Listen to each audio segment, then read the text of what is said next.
আসসালামু আলাইকুম রহমতুল্লাহ। সুপ্রিয় শিক্ষার্থী, সবাইকে স্বাগত জানাচ্ছি আজকের এই ক্লাসে। আমাদের আজকের টপিক ন্যারেশনের। তোমরা ইতিমধ্যে জানো যে ন্যারেশনের অন্যান্য পার্ট আমরা আলোচনা করেছি, বিশেষ করে অ্যাসার্টিভ কীভাবে করতে হবে এবং ইন্টারোগেটিভ কীভাবে করতে হবে সেটি আমরা দেখিয়ে দিয়েছি প্রিভিয়াস ক্লাসগুলোতে। আজকে আমি দেখানোর চেষ্টা করব কিভাবে ইম্পারেটিভ সেন্টেন্সকে ডিরেক্ট থেকে ইনডিরেক্ট করা যায়, সেটি নিয়ে আলোচনা করব। তো তার আগে বলে রাখি, এই ক্লাসটা শুধু একাডেমিক যারা মানে একাডেমিক পড়ালেখা করে, মাধ্যমিক বিশেষ করে 6 থেকে দ্বাদশ, 6 থেকে 10, এরপরে একাদশ দ্বাদশ, শুধুমাত্র সেই সমস্ত শিক্ষার্থীদের জন্যই এটি শুধু গুরুত্বপূর্ণ নয়, বরং যারা আসলে মানে ইংরেজি শিখতে চান বা কম্পিটিটিভ এক্সামে ভালো করতে চান, প্রত্যেকের জন্যই কিন্তু এটি খুবই জরুরি একটি ক্লাস। এবং সম্প্রতি গতকালকে আমরা একটা নিউজে দেখলাম, যারা মাধ্যমিক পাশ করার পরে অনেকে কলেজে ভর্তি হবেন, তো সেই কলেজে ভর্তির ক্ষেত্রে কিন্তু আমরা দেখেছি যে সেন্ট জোসেফ, তারপর হচ্ছে হলিক্রস, এরপরে নটরডেম কলেজ, দেশের শীর্ষস্থানীয় যে ভালো ভালো কলেজগুলো, সেই কলেজগুলোতে কিন্তু ভর্তি পরীক্ষা নেওয়া হয় এবং সেখানে আসলে তোমাদের বেসিক নলেজটা কতটুকু আছে সেটি কিন্তু পরীক্ষা করা হয়। সুতরাং এসএসসিতে গোল্ডেন A+ পাইলেই যে আমরা বেসিকটা আমাদের স্ট্রং, বিষয়টা এরকম না। তো সেজন্য আমাদের বেসিক স্ট্রং করার জন্য এই বেসিক জিনিসগুলো আমাদের শিখতে হবে। ভর্তি পরীক্ষাতেও লাগবে যেমনটা বললাম। এবং কালকের যেটা বলছিলাম, কালকে যেটা আমরা একটা নিউজ দেখলাম, সেখানে বলা হচ্ছে যে বগুড়া না, পলিটেকনিক ইনস্টিটিউট যেগুলো সারা বাংলাদেশের যত সরকারি বেসরকারি পলিটেকনিক ইনস্টিটিউট আছে, সেগুলোতেও কিন্তু ভর্তি পরীক্ষা হবে এখন থেকে।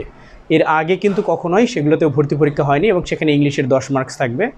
তো বলা যায় না সেখানেও কাজে লাগতে পারে। অর্থাৎ আমি বোঝাতে চাচ্ছি যে যারাই আসলে ইংরেজি শিখতে চায়, এগুলো কিন্তু খুবই সোজা, তাদের জন্য এটি খুবই গুরুত্বপূর্ণ হবে। তো আমরা কথা না বাড়িয়ে আমরা শুরু করি। তার আগে দেখি ক্লাসটা চালু হয়েছে কিনা।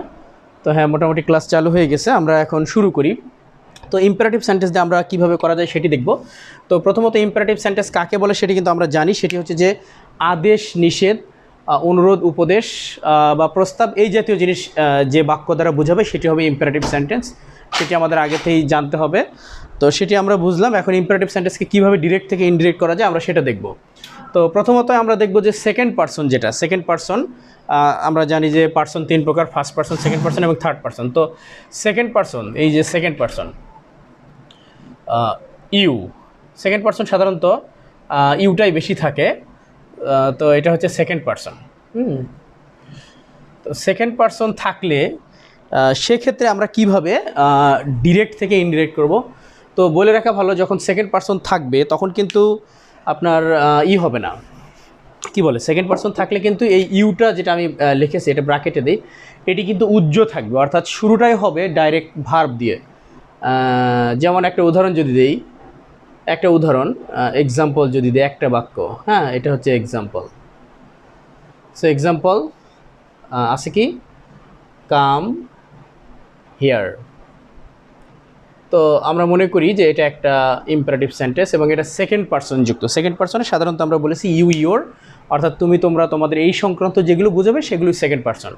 তো অত কিছু মনে না থাকলে আমরা জাস্ট বুঝে নিই যে ইউ থাকলে কি হবে। তো ইউটা কি বলেছি, আবার ব্র্যাকেটের মধ্যে দিয়েছি, কারণ হচ্ছে ইউটা যেটা ইউ দিয়ে, সেখানে কিন্তু আমরা যখন ইংলিশ লিখি তখন কিন্তু ইউটা বাক্যের শুরুতে থাকে না, অর্থাৎ সাবজেক্টটা থাকে না, সাবজেক্টটা উজ্জ্ব থাকে। কিন্তু উজ্জ্ব থাকলেও ওখানে সবসময় সাবজেক্ট ইউ আছে বলে আমরা ধরে নেব। এইটাকে আমরা কিভাবে ডিরেক্ট করব সেটি দেখাই। তো এটি ডিরেক্ট করা খুবই সহজ, কিছুই না। আমরা প্রথমত আমরা একটু লিখে নিই যে আদেশ, ইম্পারেটিভ সেন্টেন্সে আদেশ বোঝালে কি বোঝাবে। তাহলে আদেশ যদি বোঝায় তাহলে হচ্ছে অর্ডার, অর্ডার বোঝাবে, অথবা হচ্ছে কি হবে, অথবা কমান্ড। আদেশ বোঝালে কি হবে, কমান্ড। তো এটা কমান্ড সাধারণত কখন হয় সেটি একটু যদি স্পষ্ট করে দেই। নরম কমান্ডও দেওয়া যায়, তো এটি সাধারণত বাহিনীর ক্ষেত্রে হয়, যেমন আর্মি বা সেনাবাহিনী বা কি বলে নৌবাহিনী, বিমান বাহিনী, বিভিন্ন ধরনের বাহিনী যেগুলো আছে, সেক্ষেত্রে আদেশ বোঝালে কমান্ড হয় আর কি। বিশেষ করে তাদের দলনেতা যদি আদেশ দেয় কিছু একটা করতে, যে মার্চ অন বলল, তাহলে সেক্ষেত্রে কমান্ড হবে। আদারওয়াইজ নর্মাল আদেশ বোঝালে আমরা অর্ডার নিব। এরপরে যদি অনুরোধ বোঝাই, সেটা আপনারা সবাই জানেন বা তোমরা সবাই জানো যে অনুরোধ বোঝালে কি হবে, অনুরোধ বোঝালে রিকোয়েস্ট, কি হবে, রিকোয়েস্ট। অনুরূপভাবে উপদেশ যদি বোঝাই, যদি ওই বাক্যটা দ্বারা কী বোঝায় যে মনে হচ্ছে উপদেশ দিচ্ছে, এরকম উপদেশ বোঝালে কী হবে? অ্যাডভাইস। খুবই সহজ, জাস্ট একটু মনোযোগ দিয়ে একবার এই ক্লাসটা দেখলে আশা করি সবাই উপকৃত হবে। উপদেশ গেল, তারপরে কি পরামর্শ থাকতে পারে। ওকে, তাহলে পরামর্শ বোঝালে কি হবে? পরামর্শ বোঝালে হবে কি? সাজেস্ট। কি হবে? সাজেস্ট। তো এখানে সাজেস্ট বানানটা খেয়াল করো শিক্ষার্থীরা, এখানে কিন্তু ডবল এস আছে, ডবল জি আছে, হ্যাঁ, মানে ডাবল জি অর্থাৎ দুইটা জি। এরপরে সাজেস্ট, এরপরে কি আছে? প্রস্তাব থাকতে পারে। প্রস্তাব থাকলে কি হবে? প্রস্তাব থাকলে প্রপোজ। তো এইটা কিন্তু বেসিক জিনিস, এটা আমাদের একদম সবারই মনে রাখতে হবে যে কি থাকলে কি হবে।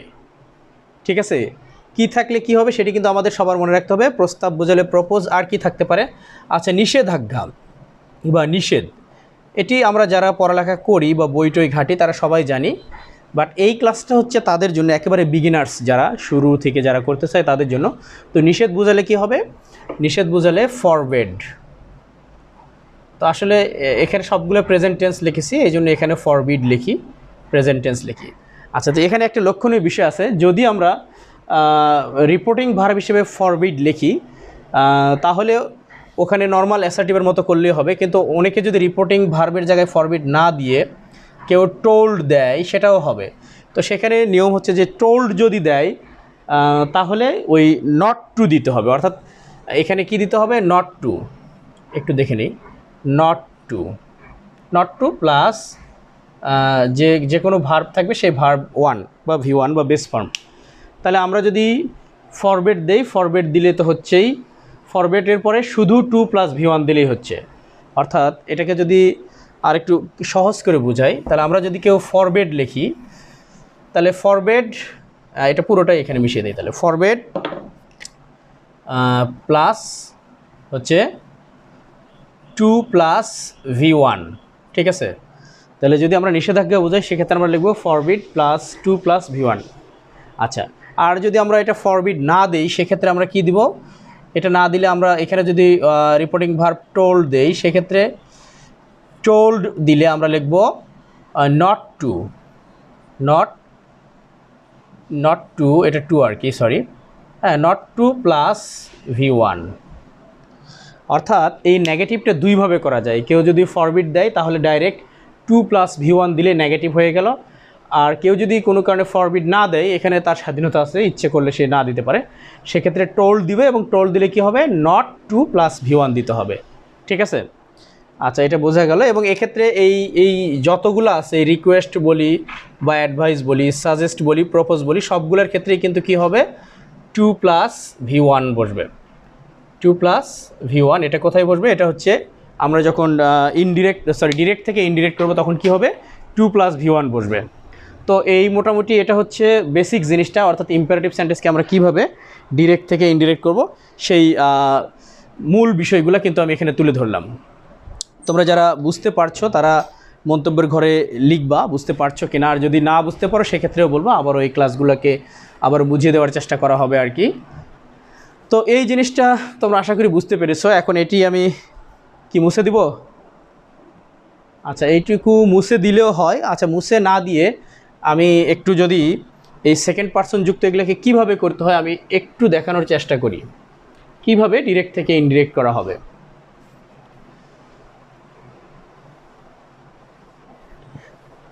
দেখানোর চেষ্টা করছি। ধরো আমি একটা ডিরেক্ট সেন্টেন্স লিখলাম, যে একটা উদাহরণ দিলাম, যে লেখা আছে ফাদার,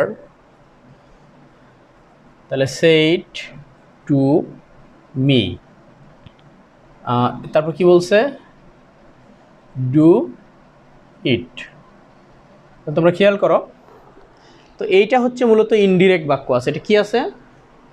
সরি, ডিরেক্ট আছে। এটা হচ্ছে ডিরেক্ট, আমরা এটাকে ইনডিরেক্ট করব। এটা ডিরেক্ট আছে, এবং এর আগের ক্লাসে আমি বলেছিলাম ডিরেক্ট কিভাবে চেনা যাবে। সেটি হচ্ছে যে অবশ্যই সেটা ইনভার্টেড কমার ভিতরে থাকবে। এই যে দেখো ইনভার্টেড কমা, এর ভিতরে থাকলে আমরা বুঝে নিব যে সাধারণত এটি ডিরেক্ট সেন্টেন্স। এই রিপোর্টেড স্পিচটা যদি ইনভার্টেড কমার ভিতরে থাকে, আর যদি না থাকে তাহলে আমরা ধরে নেব সেটা ইনডিরেক্ট। তো এই রিপোর্টেড মানে এই কমা এবং ইনভার্টেড কমাকে তুলে দিব, আমরা দিয়ে ইনডিরেক্ট করব। তো ইনডিরেক্ট করার নিয়ম কি? আমরা আগের ক্লাসগুলো যারা দেখেছি বা আমরা যারা দেখিনি তারা আমার আগের ক্লাসগুলো আমার ফেসবুকে দেওয়া আছে, আমি ইউটিউবে অবশ্য আপলোড দেইনি মনে হয়, বা দিয়েছি দু একটা, তো সেখানে তোমরা দেখতে পারো। তো যাই হোক, প্রথমত আমরা অ্যাসার্টিভ সেন্টেন্সের ক্ষেত্রে দেখেছিলাম সেই টু, এই যে সেই টু এটা থাকলে টোল্ড হতো, কিন্তু ইম্পারেটিভের ক্ষেত্রে কি হবে আমরা দেখিয়ে দিয়েছি এখানে, যে এখানে লেখা ছিল আদেশ বোঝালে অর্ডার বা কমান্ড, অনুরোধ বোঝালে রিকোয়েস্ট, উপদেশ বোঝালে অ্যাডভাইস, পরামর্শ বোঝালে সাজেস্ট, প্রস্তাব বোঝালে প্রপোজ, নিষেধ বোঝালে forbid, plus to plus V1, অথবা আমরা এখানে স্ল্যাশ দিই, এখানে স্ল্যাশ দিলাম, অথবা যদি আমরা এখানে ফরবিড না দিই তাহলে কি দেবো টোল্ড, তারপর কি দিব, এখানে যদি আমরা কেউ টোল্ড দেই সেক্ষেত্রে আমরা টোল্ড plus not two plus V1, টোল্ড দিলে আমরা কি দিব নট টু প্লাস V1। এখানে আরও একটা কথা বলাটা জরুরি, যেটা আমি মনে করি অনেক সময় এগুলো কিছুই বোঝা যায় না, এটা আসলে অনেক সময় বাক্যটা পড়ে বোঝা যায় না এটা কি আদেশ বোঝাইছে নাকি নিষেধ বোঝাইছে নাকি উপদেশ, কিচ্ছু বোঝা যায় না। সেক্ষেত্রে আমরা কিন্তু এগুলো কিছুই যদি বুঝতে না পারি সেক্ষেত্রে কিন্তু আমরা আস্ক কিংবা টেল, আস্ক অথবা টেল এই ধরনের শব্দ ব্যবহার করতে পারি, ঠিক আছে। যদি কিছুই বোঝা না যায়, কিছু বোঝা না গেলে এখানে লিখি, তাহলে কিছু বোঝা না গেলে, কিছু বোঝা না গেলে বলতে কি, কিছু বোঝা না গেলে বলতে আমি বোঝাতে চাচ্ছি যে এটা কি উপদেশ নাকি অনুরোধ নাকি আদেশ নাকি পরামর্শ নাকি প্রস্তাব নাকি নিষেধ, এই ধরনের কিছুই আমরা বুঝতেছি না। সেই ক্ষেত্রে আমরা কিন্তু কি করব, আমরা আস্ক কিংবা টেল লিখব। আচ্ছা, তো এখন আমরা সরাসরি আমরা করে দেখাই, এই যে ফাদার সেইড টু মি, তাহলে ইম্পারেটিভ সেন্টেন্সেস নিয়ম অনুযায়ী কী হবে, প্রথমত আমরা ফাদার যে সাবজেক্ট মেইন সাবজেক্ট সেটা আমরা লিখব ফাদার। এখন এই দেখো সেইড টু আছে, তাহলে এটা এখন আসলে ডু ইট, বাবা আমাকে বললো এটা করো, তাহলে বাবা আমাকে কি করলো, বাবা কি আমাকে পরামর্শ দিল, পরামর্শ নয়। এটা কি নিষেধ করলো, নিষেধও নয়। এটা কি প্রস্তাব, বাবা তো আমাকে প্রস্তাব দিবে না সাধারণত, প্রস্তাব পরামর্শ নিষেধের কোনোটাই নয়। এটা হতে পারে কি বাবা তো আমাকে অনুরোধও করবে না, কারণ অনুরোধ তো আসলে তোমার সমবয়সী বা এরকম কেউ অনুরোধ করতে পারে, বা তোমার কিন্তু সাধারণত শিক্ষক বা বাবা মা যারা সিনিয়র তারা অনুরোধ করেন না, তাদের কথা আমরা সাধারণত ধরে নিই উপদেশ কিংবা আদেশ। তো এখানে আমরা তো এখানে আরও একটু যদি স্পেসিফিক করি তাহলে সাধারণত শিক্ষক বা এই লেভেলের গুরুজন যারা তাদের ওটাকে কিন্তু আমরা উপদেশ মনে করি, অর্থাৎ পরিবারের বাইরে সিনিয়র যারা, আর যারা পরিবারের ভিতরে সাধারণত বাবা মা এই জাতীয় যারা, তাদের কিন্তু এটা আমরা সাধারণত আদেশ হিসেবেই ধরে নিই। তো সেক্ষেত্রে আমরা কি করব, তাহলে ফাদার সেইড টুর পরিবর্তে আমরা দেব কি, আমরা বলছি আদেশ বুঝালে, এখানে আদেশ বুঝালে অর্ডার লিখেছিলাম সেটা মিশে দিয়েছি, তো এটি তোমাদেরকে আমি সলভ করে দেখাচ্ছি। তাহলে আদেশ বুঝেছে, তাহলে ফাদার অর্ডার। এখন অর্ডার এখানে সেইড টু পাস্ট টেন্স ছিল বলে এটাকেও অর্ডার করা হচ্ছে। তাহলে ফাদার এই সেইড টুর পরিবর্তে কী হলো, অর্ডার, কাকে অর্ডার করলো, অর্ডার মি, আমাকে অর্ডার করলো। আচ্ছা, এখন এই যে অর্ডার করলো আমাকে, তারপরে এখানে কি কমা ইনভার্টেড কমা উঠিয়ে গিয়ে দ্যাট বসবে কি না, এটি একটা প্রশ্ন। বা ইন্টারোগেটিভের ক্ষেত্রে কিন্তু আমরা ইফ কিংবা ওয়েদার ব্যবহার করেছিলাম, অথবা যদি ডব্লিউএইচ থাকতো ইন্টারোগেটিভের সেক্ষেত্রে আমরা ডব্লিউএইচটা বসে দিয়েছিলাম। তো এক্ষেত্রে ইম্পারেটিভ সেন্টেন্সের নিয়ম হচ্ছে যে এখানে অর্থাৎ সেকেন্ড পারসন যুক্ত ইম্পারেটিভ সেন্টেন্স যেগুলো, সেখানে এই কমা এবং ইনভার্টেড কমা উঠিয়ে দিয়ে এখানে কোনো দ্যাট বসবে না।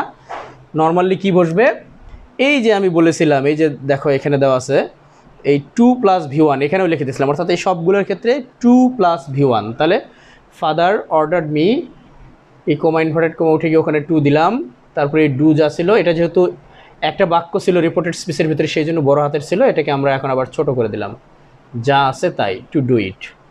তা আমার মনে হয় তোমরা সবাই বুঝতে পেরেছো, খুবই সহজ, একদম simple, as simple as water, পানির মতো সহজ সরল আর কি। হ্যাঁ, তো এখন এই সবগুলো অনুরোধ উপদেশ সবগুলো একই রকমই হবে। তো আমি একটা নেগেটিভের একটা করে দেখাচ্ছি, যে নেগেটিভের এটা তোমরা এই সবগুলো একটা একটা করে আমি উদাহরণ দেখে দিতে পারি, কিন্তু ক্লাসটা অনেক বড় হয়ে যাবে। তো এই বড় ম্যারাথন ক্লাস নিলে তোমরাও দেখতে চাও না, এটা তোমাদের কাছে আসলে অনেক সময় বোরিং লাগে। অবশ্য যারা শিখতে চায়, those who have interest in learning, তারা মনোযোগ দিয়ে শোনে আর কি, বা দেখে। তো আমি চাচ্ছি না ওই ক্লাসটা অত বড় করতে। এখন আমি তোমাদেরকে নেগেটিভ একটা কিছু করে দেখাচ্ছি, ইম্পারেটিভ সেন্টেন্স সেকেন্ড পারসন যুক্ত, সেটাকে আমরা কিভাবে ডিরেক্ট থেকে ইনডিরেক্ট করতে পারি। For example, teacher said to me, শিক্ষক আমাকে বললেন,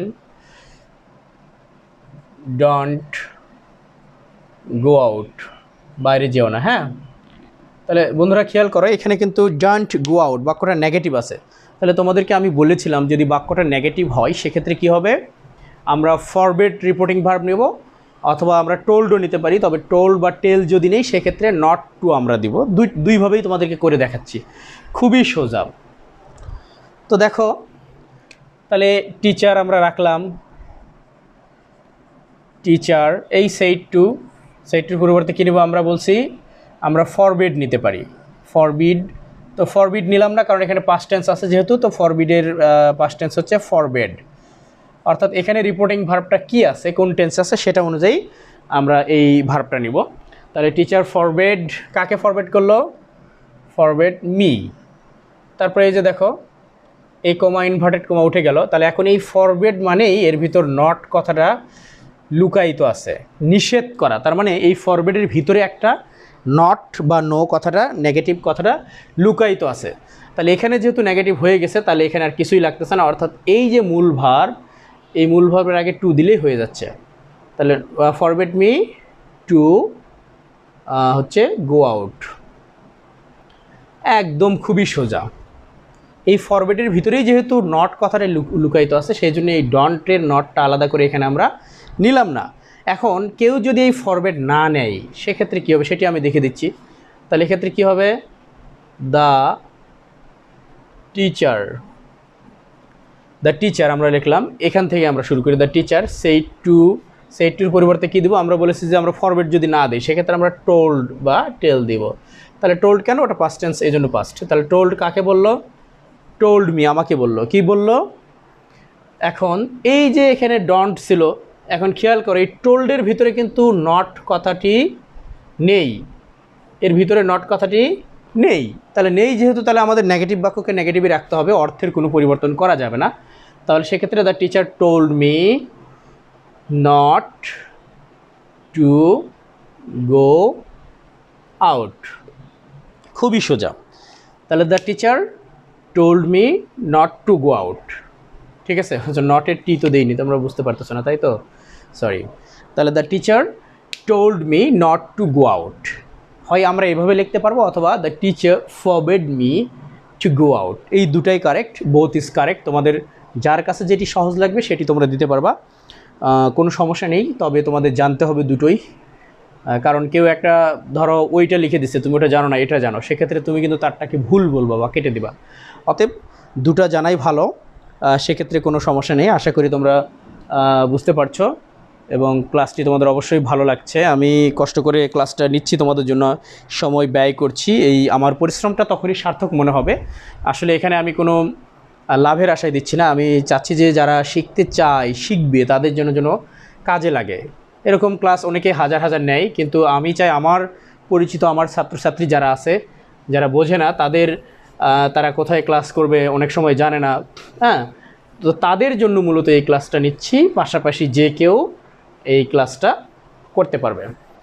অনলাইনের এটা একটা সুবিধা। আমি আজকে একটা বিষয় পড়ছিলাম যে করোনার সময় একটা ঢাকা বিশ্ববিদ্যালয়ের এক ছাত্রী আমার একটা ইন্টারভিউ নিয়েছিল আর কি, মানে তাদের রিসার্চ প্রপোজালের অংশ হিসেবে। সেখানে করোনার সময় আমরা যে আইডিয়াল স্কুল অ্যান্ড কলেজ মতিঝিলে আমরা ক্লাস নিয়েছিলাম, সে সময় অনলাইন ক্লাসের সুবিধা অসুবিধা কি হয় না হয় সেগুলো নানা বিষয় ছিল। তো সেখানে আমি একটা বিষয় বলছিলাম যে অনলাইন ক্লাসের সুবিধা হলো এখানে ক্লাস আলাদা করে নিয়ন্ত্রণ করা বা বাচ্চাদের থামানো এই সেই ঝামেলা নাই।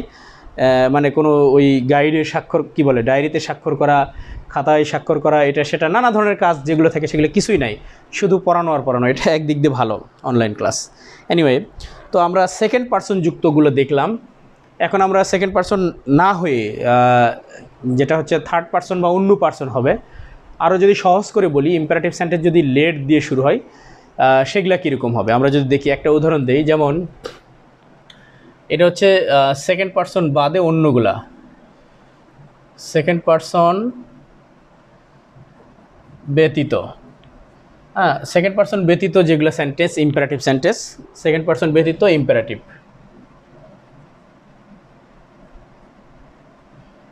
এইগুলাকে আমরা কিভাবে করব? আমরা দেখলাম যে ইউটা হচ্ছে সেকেন্ড পারসন, আর সেকেন্ড পারসন ব্যতীত কি কি থাকতে পারে? যেমন আই থাকতে পারে, হি থাকতে পারে, শি থাকতে পারে, দে থাকতে পারে, ঠিক আছে, অনেক কিছু থাকতে পারে, উই থাকতে পারে, তাই না? মি, আস, দেম, ইত্যাদি ইত্যাদি ইটিসি। বোঝা গেছে? তার মানে আমি বোঝাতে চাচ্ছি যে ইউ বাদে যেগুলো আছে সেগুলো থাকলে আমরা কিভাবে করব সেগুলো আমরা দেখব, ঠিক আছে? ক্লিয়ার? আচ্ছা, তো সেক্ষেত্রে আমরা আসেটটা বাদ দিলাম। আসেটটা বাদ দিয়ে, অর্থাৎ আসেটটা কেন বাদ দিলাম? এই যে আস যেটা, সেটি বাদে অন্যগুলো করি, কারণ আসের ওটা অন্যরকমভাবে আমরা করে দেখাতে পারবো, সেটি দেখাই। তাহলে এইগুলো থাকলে কিভাবে হবে? যেমন আচ্ছা, মনে করো এখানে লেখা আছে আজাদ said to him, ঠিক আছে?